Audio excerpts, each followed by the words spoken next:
Welcome to English learning classes. और English learning classes में अभी हम वाच्य पढ़ेंगे। सबसे पहले हिंदी में हम वाच्य पढ़ेंगे। पढ़ना हमें है वॉइस। वॉइस दो तरह का होता है, एक्टिव वॉइस और पैसिव वॉइस।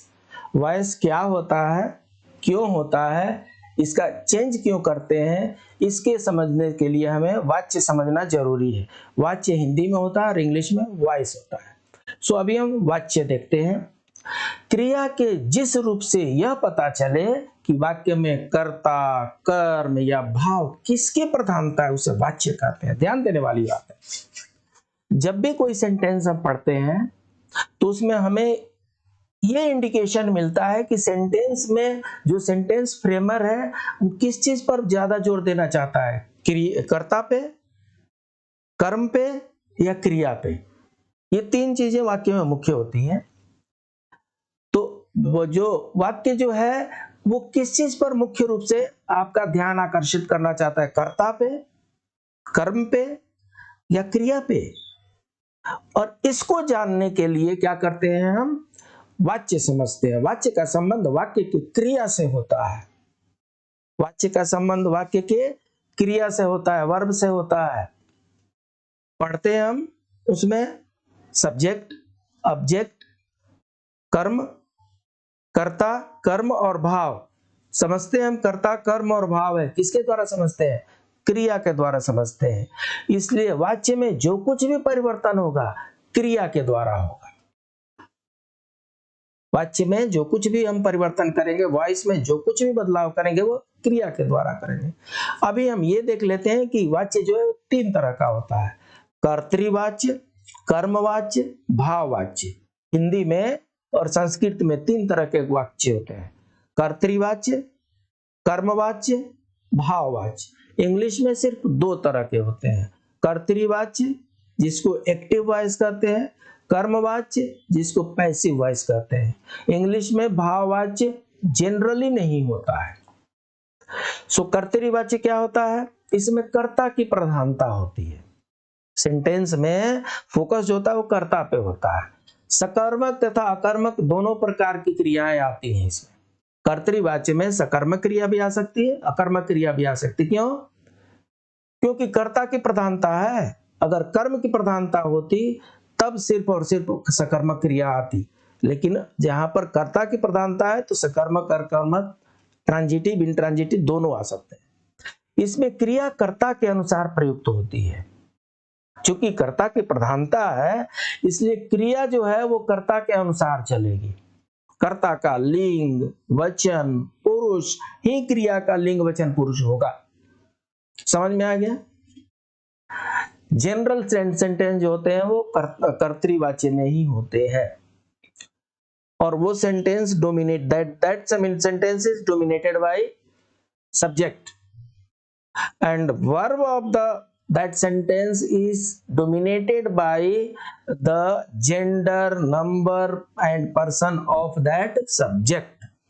एग्जाम्पल देख लेते हैं। वह नहीं खेलता, यहां पर सेंटेंस किसके बारे में कर रहा है, वह के बारे में कर रहा है। विष्णु नहीं पढ़ा, किसने नहीं पढ़ा, विष्णु नहीं पढ़ा। तो यहां पर विष्णु के बारे में बात हो रही है। बालकों ने गाया, बालक क्या किए, गाना गाए। तो यहाँ पर बालकों के बारे में बात हो रही है। प्रधान बैठ न सका, यहाँ पर प्रधान के बारे में बात हो रही है। प्रमोद आ न सकेगा, यहाँ पर प्रमोद के बारे में बात हो रही है। तृप्ता अवश्य जाएगी, यहाँ पर तृप्ता के बारे में बात हो रही है। तो कहने का मतलब कि जिस किसी भी हिंदी वाक्य में कर्ता की प्रधानता उसे कर्तृवाच्य कहते हैं। कर्मवाच्य के पास आते हैं, इसमें कर्म की प्रधानता होती है। कर्म हमें क्रिया से किसको का प्रश्न करने पर प्राप्त होता है। जब भी हम सेंटेंस में किसको प्रश्न करेंगे, जब हम क्रिया के साथ किसको लगाएंगे तो उसका आंसर जो है कर्म में मिल जाएगा। केवल सकर्मक वाक्य ही आएंगे जी, क्योंकि ये कर्म का वाच्य है, इसमें अकर्मक सेंटेंस नहीं आ सकते, बनेगा ही नहीं। इसलिए सकर्मक इसमें वाक्य आएंगे। इसमें से द्वारा का प्रयोग होगा।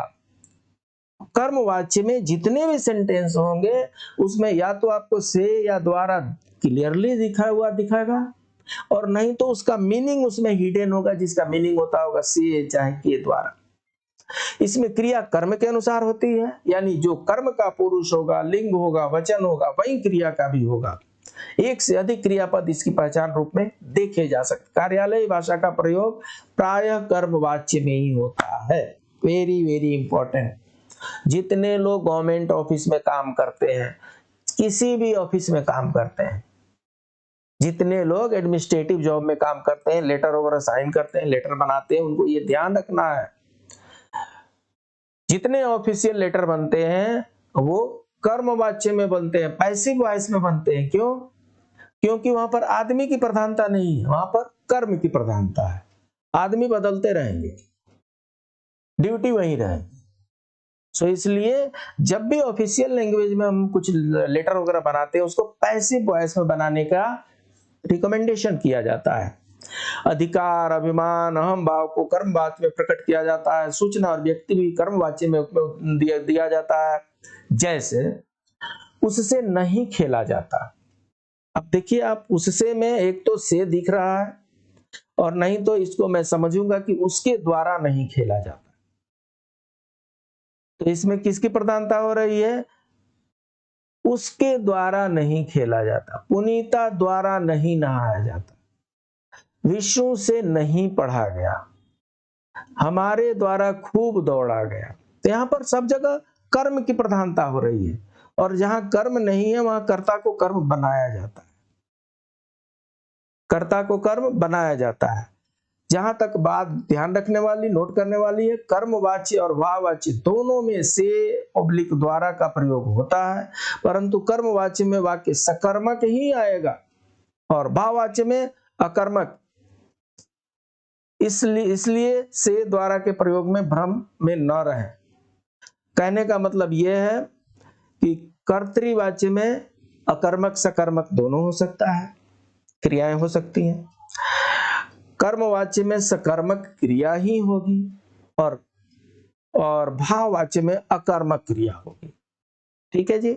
तो ये थोड़ा सा एग्जांपल हम देख लेते हैं। प्रिया पढ़ती है, ये कर्तृवाच्य है। कौन पढ़ता है? प्रिया पढ़ती है। और प्रिया द्वारा पढ़ा जाता है। यहां पर जो मेन फोकस है, कौन पढ़ाई कर रहा है? पढ़ाई जो है फोकस है। यहां पर पढ़ा जाता जो है ये कर्म है। सो मेन चीज पढ़ा जाता है। किसके द्वारा पढ़ाई की जा रही है? प्रिया के द्वारा की जा रही है। वह नहीं खेलता, यहां पर वह इंपॉर्टेंट है। और उससे नहीं खेला जाता, यहां पर कर्मवाच्य हो गया। विष्णु नहीं पढ़ा, ये कर्तृवाच्य है, और विष्णु से नहीं पढ़ा गया, यहां पर से भी समझ सकते हैं और के द्वारा भी समझ सकते हैं। तो इस तरीके से मैं आपको एग्जांपल देता हूं। मैं पत्र लिखता हूं, ये कर्तृवाच्य हो गया, क्योंकि इसमें मेरी प्रधानता है। मैं पत्र लिख रहा हूं और पत्र मेरे द्वारा लिखा जा रहा है। पत्र की प्रधानता है। कुछ ऐसा स्पेसिफिक लेटर है, who is going to write this letter, who is writing this letter. So यहाँ पर कर्म की प्रधानता है। तो इतने सारे हमने एग्जाम्पल दिया है, आप इसको देखेंगे तो आपका कंसेप्ट क्लियरिटी बढ़ जाएगा। भाववाचक में क्या होता है? इसमें क्रिया की प्रधानता होती है। अभी तक हमने देखा कर्तृवाच्य में कर्ता की प्रधानता होती है, कर्मवाच्य में कर्म की प्रधानता होती है, और भाववाच्य में क्रिया की प्रधानता होती है। इसमें क्रिया हमेशा अन्य पुरुष, पुल्लिंग और एकवचन में आएगी। कन्फर्म है जी।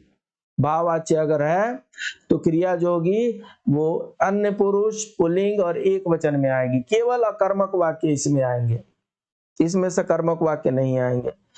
असमर्थता, विवस्था का भाव भी इसमें आता है। कोई कार्य अचानक होने का भाव इसमें आता है। कर्ता अज्ञात हो तो भाववाच्य आ जाता है। कई बार सेंटेंस में कर्ता अज्ञात होता है, तब भी भाववाचक बना देते हैं। जब कर्ता अनुपस्थित हो तो फिर भी उसमें का भाववाच्य आ जाएगा। उसके बाद से हिंदी में प्रायः निषेधात्मक भाववाच्यों का ही प्रचलन है। वाक्य में से द्वारा के द्वारा का प्रयोग भाववाच्य में भी होता है। जैसे उससे बैठा नहीं जाता। ठीक है जी।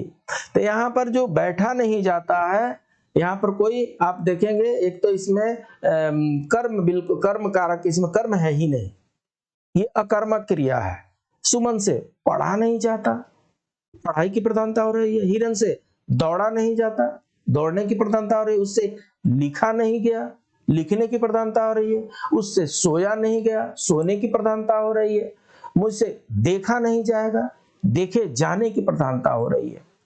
तो इस तरीके से अगर थोड़ा सा और हटके मैं आपको दिखाऊं तो ये भाववाच्य है और ये कर्तृवाच्य है, दोनों को उससे बैठा नहीं जाता,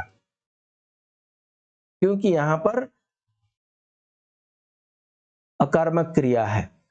उसको कर्तृवाच्य में क्या कर सकते हैं, अकर्मक और सकर्मक दोनों हो सकती है, इसलिए भाववाच्य का परिवर्तन सिर्फ और सिर्फ कर्तृवाच्य में हो सकता है, कर्मवाच्य में नहीं हो सकता। वह बैठ नहीं पाता, सुमन नहीं पढ़ती, सुमन से पढ़ा नहीं जाता, हिरन नहीं दौड़ता, हिरन से दौड़ा नहीं जाता, उसने नहीं लिखा, उससे लिखा नहीं गया। तो ये इस ऐसा ही कुछ सेंटेंस का फॉर्म है जो कर्तृवाच्य और भाववाच्य में चेंज करने से मिलता है। ये तीनों वाच्य का एक कंसोलिडेटेड फॉर्म है, इसको आप देख लें। मुझे लगता है कि वाच्य समझने के लिए इतना आपको काफी है, और इसके बाद से हम इंग्लिश में वॉइस आपको बताएंगे। तब तक के लिए इसका रिवीजन करते रहिए। ध्यान रखिए आप ग्रामर पढ़ रहे हैं, और ग्रामर पढ़ने के लिए आगे का चैप्टर समझने के लिए पीछे के सारे चैप्टर समझना जरूरी है। अब वॉइस पढ़ाते समय कर्ता क्या होता है, कर्म क्या होता है, ये बताना थोड़ा सा और लगेगा, क्योंकि सब्जेक्ट का चैप्टर हम ले चुके हैं, ऑब्जेक्ट का चैप्टर हम ले चुके हैं, नाउन का चैप्टर हम ले चुके हैं। तो इस तरीके से आपको सारे चैप्टर पहले के लिए जा चुके हैं। जिस जिस टर्मिनोलॉजी में आपको डाउट लगता है उससे पहले वाला वीडियो देखिए, आपका कंफ्यूजन दूर हो जाएगा, कंसेप्ट जो है क्लियर हो जाएगा। फिर मिलते हैं अगले क्लास में, तब तक के लिए जय श्री राम।